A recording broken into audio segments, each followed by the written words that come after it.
ఏంటి ఆగా? త్వరగా బ్యాగ్ తీసుకో, టైం అయిపోతుంది. ప్లాన్లో వచ్చిన చేంజ్.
అటెలి సర్చ్ చేయండి.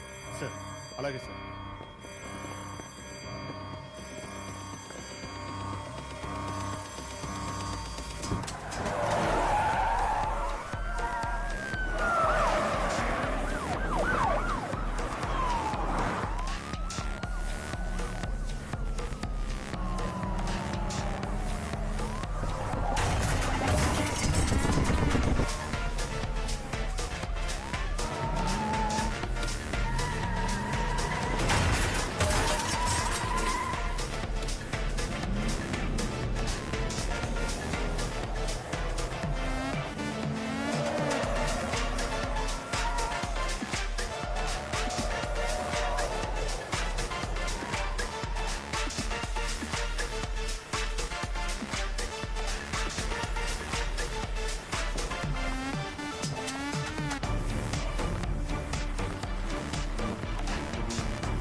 వెంటనే కంట్రోల్ రూమ్ కి ఇన్ఫార్మ్ చేయండి.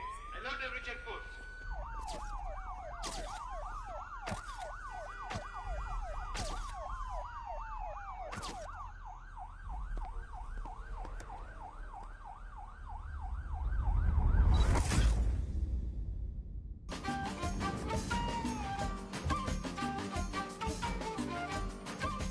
మేడం, మీకు లెటర్ వచ్చింది.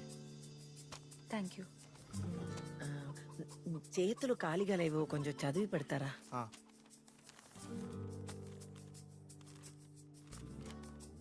కంగ్రాట్స్ వరలక్ష్మి గారు. ప్రెస్టీజ్ కంపెనీ ప్రతి సంవత్సరం నిర్వహించే లక్కీ డ్రాలో మీరు బహుమతి గెలుచుకున్నారు.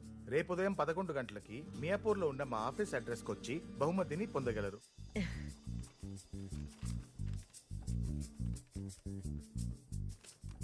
మంచి పులిహోర కలిపాను, తింటావా? తింటానమ్మా. రా. ఆహా, పులిహార అదిరిపోయింది మేడం.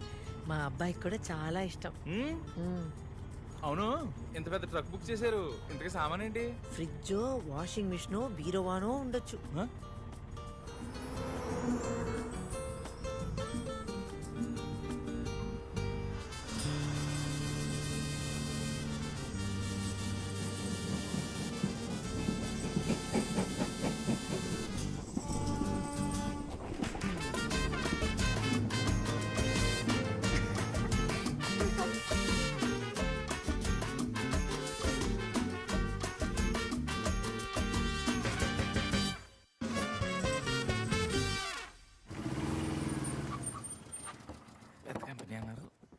ఎలా ఉంది ఏదైతే మనకరే మనం మాడేసుకోవాలి.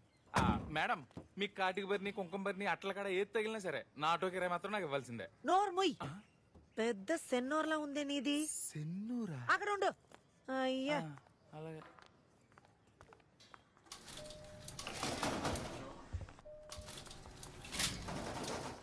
ఒక్క నిమిషం.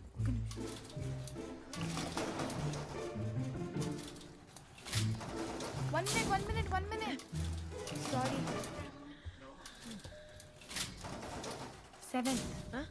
7th floor. పాప భయపడిపోయాను, చూసుకోలేదు. నువ్వు కూడా 7వ ఫ్లోరేనా?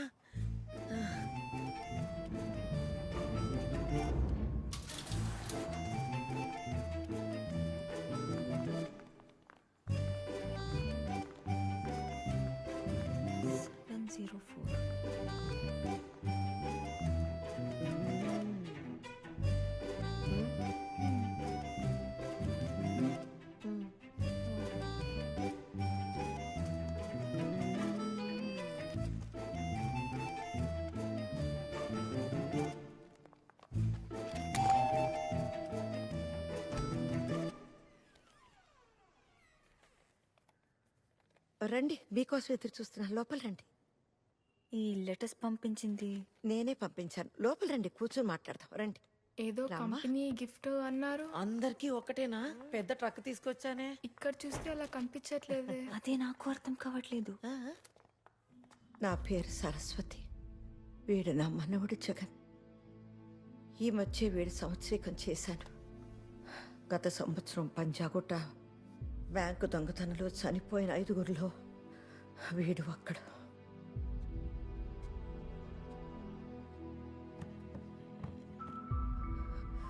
వరలక్ష్మి, ఆ రోజే నీ కొడుకు రాజారాం కూడా పోయాడు.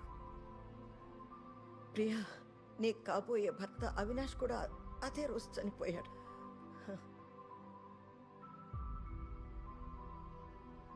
స్వాతి, మీ అన్నయ్య కార్తీక్, ఈ చిన్న పాప వాళ్ళ నాన్న బ్రహ్మ, అందరూ అదే రోజే పోయారు.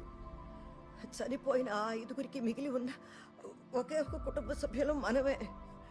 అప్పటి నుంచి నాలాగే మీరందరూ అనాథలుగా మిగిలిపోయారు.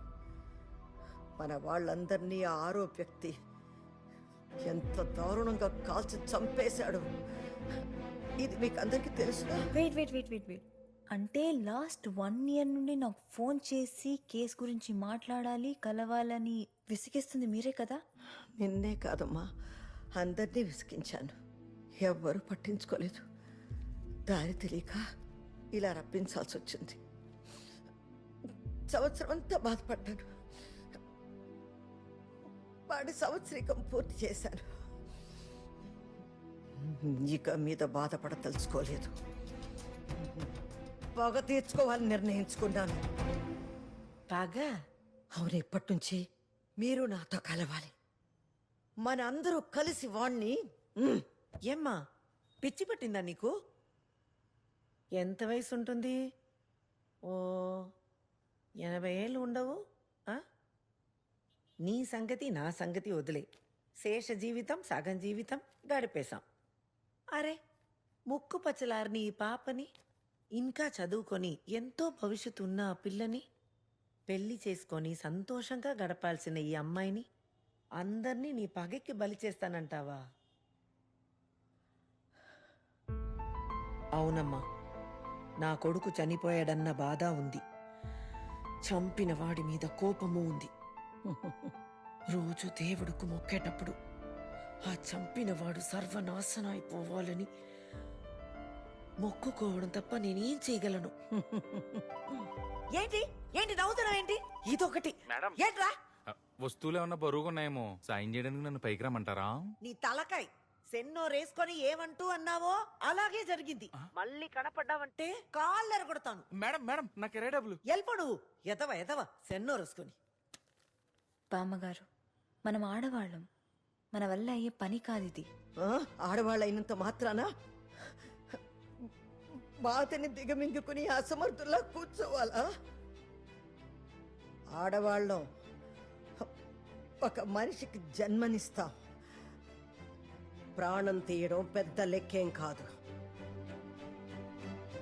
ఒకవేళ వాడు మన 5గురిని చంపేసుంటే మన వాళ్ళందరూ కలిసి ఈ పాటికి వాడిని నరికి పారేసేవాళ్ళు కదా. నేను చెప్పేది అర్థం అవటం లేదా? మీరందరూ నాతో కలిసి నా కలవకపోయినా నేను మాత్రం వాణ్ణి చంపే తీరుతాను. ఇక మీరు వెళ్ళొచ్చమ్మా.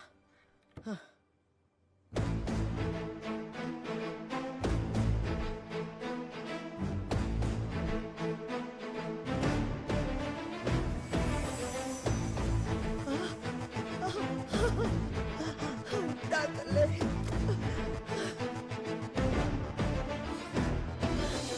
చూసారా, ఈ పాప మాట్లాడలేదు. పుట్టినప్పుడే తల్లిని పోగొట్టుకుంది. ఒంటరిగా ఆశ్రమంలో బతకాల్సిన గతి పట్టించాడు వాడు. బామ్మ, నేను నీతో పాటే వస్తాను. ఆ? వాణ్ణి వదిలేదు లేదు, చంపేద్దాం బామ్మ. నా తల్లే, ఖచ్చితంగా. కానీ ఎలా? ఎక్కడి నుండి మొదలు పెడదాం? 5గురిని చంపి 300 కోట్లు దోపిడీ చేసి దొంగలాగా కనబడకుండా సంవత్సరం నుండి ఎక్కడెక్కడో తప్పించుకుని తిరుగుతున్నాడంటే వాడికి ఎన్ని తెలివితేటలుండాలి. అలాంటి వాణ్ణి పట్టుకోవాలంటే అంతకన్నా మించిన తెలివితేటలున్న మనిషి సహాయం కావాలి. చూడండి, పెన్సిల్ పార్థసారథి రివెంజ్ నవలలు రాసే పెద్ద రచయిత. ఇప్పటి వరకు 28 నవలలు రాశాడు. ఒక్కొక్క పుస్తకం నేను 10 సార్లు చదివాను. ప్రతి పుస్తకంలోనూ ఒక నేరం ఉంటుంది, ఒక హంతకుడు ఉంటాడు. వాణ్ణి పట్టుకోవడానికి హీరో వేసే ఎత్తులు పై ఎత్తులు అవన్నీ ఎంత అద్భుతంగా రాశాడో తెలుసా? 28 రివెంజ్ కథలు రాశాడంటే అతని ఆలోచనల్లో ఎంత పగ ఉండుంటుంది, అతని రక్తంలో ఎంత ప్రతీకారం ప్రవహిస్తూ ఉంటుంది. ఈ పనికి ఇతనే కరెక్ట్. అడ్రస్ ఉందామా లోపల?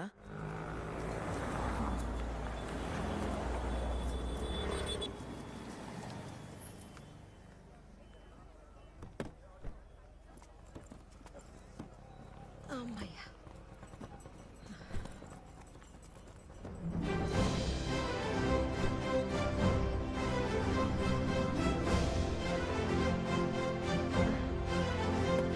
మేడం, మీరు వెళ్ళాల్సిన ఇల్లు అది కాదు, ఇది. అంత గొప్ప రైటరు ఇంత చెత్త ఇంట్లో ఉంటున్నారా?